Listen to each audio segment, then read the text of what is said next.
Bonjour, je vais vous parler dans cette vidéo de la relation client-avocat. J'ai déjà fait une première vidéo qui est intitulée «Préparer sa défense», donc dans le cadre d'un procès que vous avez soit créé parce que vous deviez vous défendre contre quelqu'un, soit vous avez été attaqué et vous êtes en procès. Donc il y a une première vidéo qui a été «Préparer sa défense», et celle-ci, c'est la deuxième vidéo, c'est la relation client-avocat. Donc moi je parle en tant que cliente, je parle pas en tant qu'avocate. Alors, il faut savoir déjà que l'avocat, il est comme vous, il se défend, il est en mode survie tout le temps. Et il se défend aussi contre vous. L'avocat, son rôle, c'est de suivre certains protocoles. Donc vous l'appelez à l'aide, il y a une procédure à lancer, donc il va lancer la procédure, ça c'est un des protocoles, où il va faire un acte suivant suite au procès verbal ou quoi que ce soit, donc là c'est aussi sa tâche. Il va faire le suivi de votre dossier, jusqu'à quand on ne sait pas, il peut vous lâcher à tout moment, ou vous pouvez le lâcher à tout moment, donc il le sait, donc il est super prudent là-dessus. Et son rôle aussi, c'est d'établir les courriers, la communication entre vous, lui, vous, et puis aussi par rapport à la partie adverse, par rapport au juge ou au notaire. Ça s'arrête là. Et bien sûr, à toucher ses honoraires pour ça. Et éventuellement, bon, il y a d'autres procédures où vous lui demandez des documents particuliers, donc vous allez le payer une somme pour ça, ou bien vous le prenez comme conseil et vous allez le payer comme somme, une somme pour ça. Donc il y a toujours des mandats. Le mandat est obligatoire. S'il n'y a pas de mandat, l'avocat il n'est pas net. Il est en train de vous rouler. Donc première chose, c'est avoir un mandat. Et donc voilà, l'avocat il se défend contre vous, parce que vous pouvez lui mentir, vous pouvez le lâcher à tout moment, vous pouvez le manipuler, vous pouvez détourner des informations, et tout ça, l'avocat évidemment il en est conscient. Donc il est toujours en train de surveiller ce qui se passe, en train d'enquêter, vraiment de tester tout ce que vous lui envoyez, et il se défend. C'est pas un ami, un partenaire, un copain, quelqu'un qui va se défendre bec et ongle pour votre survie. Non, il défend sa survie à lui. Et c'est compréhensible. Alors, dans la déontologie de l'avocat, il y a un point important, c'est la confiance. Tous les points sont importants, mais je pense que celui particulièrement important, c'est la confiance. Puisque vous allez lui raconter votre vie, le secret est obligatoire, la confidentialité doit être totale, entre autres choses. Mais la confiance aussi, c'est est-ce que vous allez lui dire toute la vérité? Est-ce que vous allez essayer de le rouler en le manipulant? Ou est-ce que vous êtes authentique? Et dans ce cas-là, il va pouvoir vous défendre à 100%. Donc ça aussi, il est en train de tester dans le courant de votre défense. Donc la confiance, vous devez la lui donner totalement. Mais attention, il y a beaucoup d'avocats qui sont corrompus, il y a beaucoup d'avocats qui sont pervers narcissiques, il y a beaucoup d'avocats qui sont manipulateurs, il y a beaucoup d'avocats qui en fait en ont rien à foutre de leurs clients, qui sont là juste pour pomper des honoraires, etc. Donc confiance, prudence. Donc si vous voyez que votre avocat il est bon, que vous pouvez lui faire confiance, bon super, allez-y. De toute façon, vous n'avez rien à perdre. Il est obligé d'être dans la confidentialité totale. Sinon, c'est une faute grave. Donc, la confiance, vous la lui donnez totalement, mais lui, il ne vous la donnera jamais totalement. Et ça, il ne faut pas perdre de vue.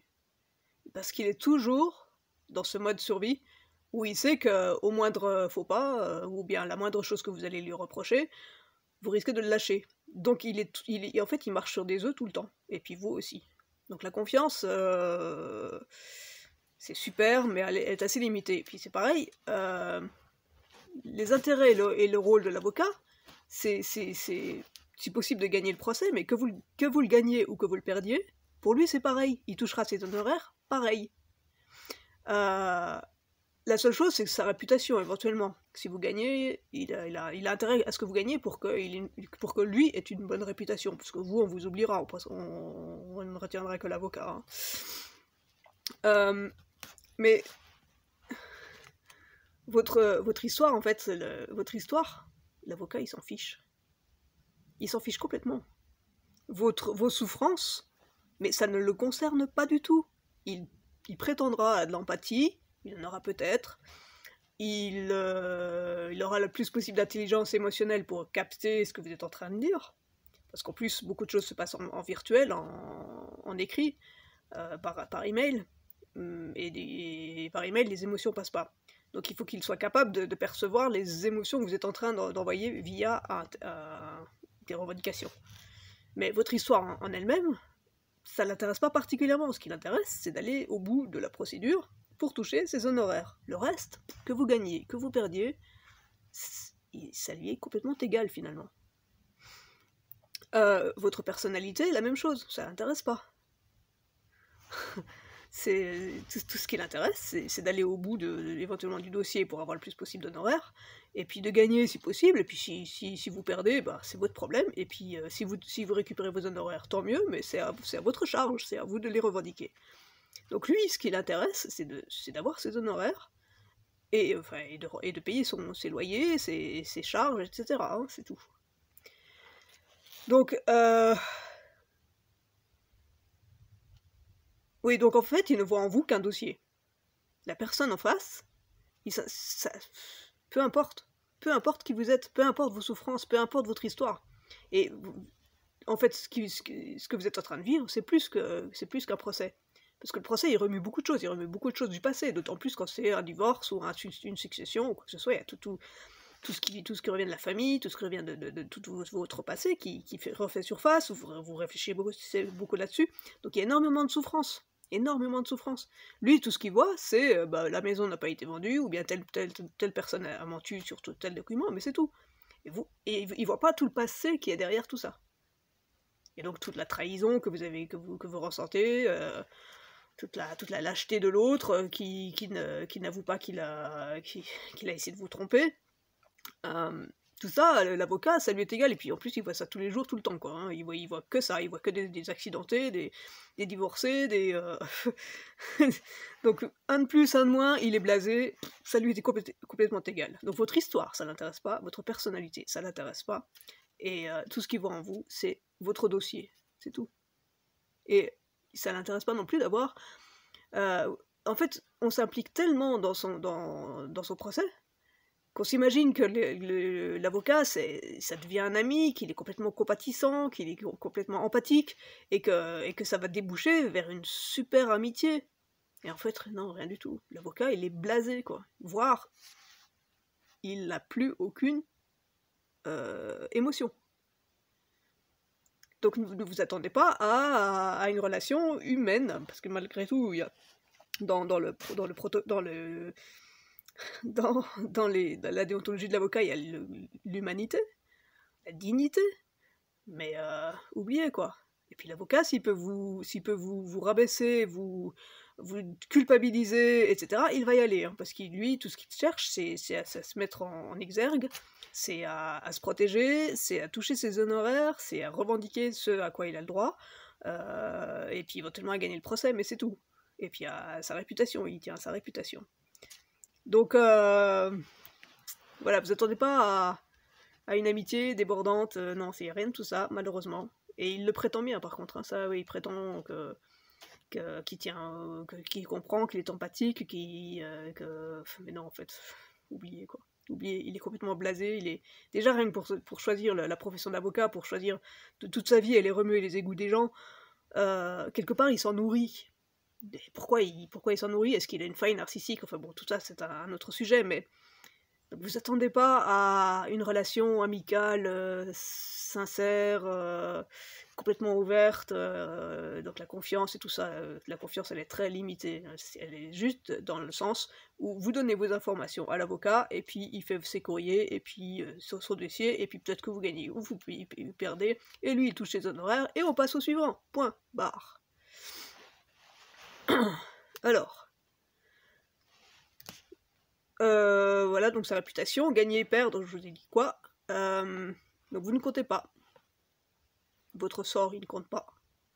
Tout ce qui compte, c'est ses honoraires et sa réputation. C'est tout, c'est malheureux, mais c'est vrai.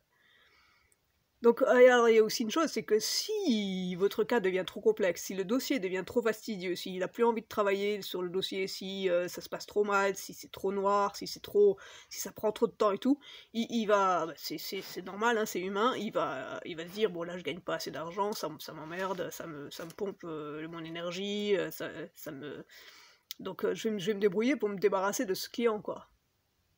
Mais ça, il va pas vous le dire en face. Donc en fait, il va trouver la première faille, la première fois où vous allez dire, mais attendez, là, il y a un problème, là, c'est faux, là, ce que vous avez dit, vous allez lui faire un reproche, enfin, un reproche entre guillemets, vous allez lui dire, attendez, là, il y a un problème. Il va dire, ah, la confiance est rompue, je romps mon mandat. Donc il va vous culpabiliser, en fait. Là, voilà, moi, j'ai reçu ça dans la gueule. Donc, quand le dossier devient trop fastidieux, ou quand l'affaire devient trop complexe, ou quand ça dure trop longtemps, il risque de vous lâcher. Il risque de vous lâcher. Donc soyez prêts à tout moment à avoir tous les documents qu'il faut, à savoir vous défendre vous-même, et dites-vous bien que l'avocat, il n'est pas conquis pour toute l'affaire, quoi. Et même si c'est un bon avocat, vous savez jamais ce qui peut se passer. Alors sachez aussi que la plupart des avocats sont corrompus. Hein. La plupart des avocats sont pervers narcissiques, sont manipulateurs, ne recherchent qu'à avoir leurs honoraires. Ils savent très bien comment ça fonctionne, qu'il y a beaucoup de clients qui sont des menteurs, qui cachent des choses, qui sont manipulateurs, et donc ils se cassent pas la tête. Ils prennent leurs honoraires, Si un dossier est rendu, ils le rendent éventuellement, peut-être, hein, si c'est pas trop compliqué, et puis c'est tout. Et puis s'ils peuvent rompre leur mandat à tout moment, ils le rompent. Ils le rompent. Et s'ils peuvent aussi vous tromper en prenant des honoraires sans mandat, moi j'ai eu ça aussi une fois, ils le font. Ils le font, il n'y a pas de problème. Il y a beaucoup, je sais pas, il y a peut-être 99% des avocats, peut-être 90, allez, on va être gentil, qui sont corrompus. Et il y en a 10% peut-être qui sont intègres ou qui sont à moitié intègres, qui sont intègres une fois sur deux. Voilà, donc vous attendez pas à des miracles. Donc voilà pour la relation client-avocat. Ne vous attendez pas à des miracles et ne vous attendez pas à avoir un sauveur avec vous et avoir un super copain, un super partenaire. Non, c'est un avocat, il fait son boulot et après il se casse et après vous n'existez plus dans sa vie. C'est aussi simple que ça. Vous disparaissez de sa vie, client suivant. C'est la même chose avec les juges, c'est la même chose avec les notaires, c'est la même chose avec les bâtonniers, c'est la même chose avec les chambres des avocats, avec les chambres des notaires, c'est la même chose avec les ombuds. Ils sont tous, mais tous corrompus et ils connaissent toutes les ficelles pour être corrompus et ils connaissent toutes les ficelles pour tourner tout à leur avantage, quitte à ce que ça vous coûte très cher. Hein. Si vous revendiquez quelque chose qui est vrai, ils vont tout trouver pour détourner la question. C'est des vrais pervers narcissiques. Mais alors là, les pervers narcissiques, au niveau taquet, quoi, au niveau professionnel, mais 100%. Quoi. Voilà, et je pense que je vais devoir faire une troisième vidéo parce que j'ai encore plein de choses à vous dire. Donc voilà, si vous aimez le contenu de mes vidéos, n'hésitez pas à mettre le pouce bleu, à mettre des commentaires, à les faire suivre à des amis, à les diffuser, à les promouvoir. Et je vous dis à la prochaine vidéo. Merci, au revoir.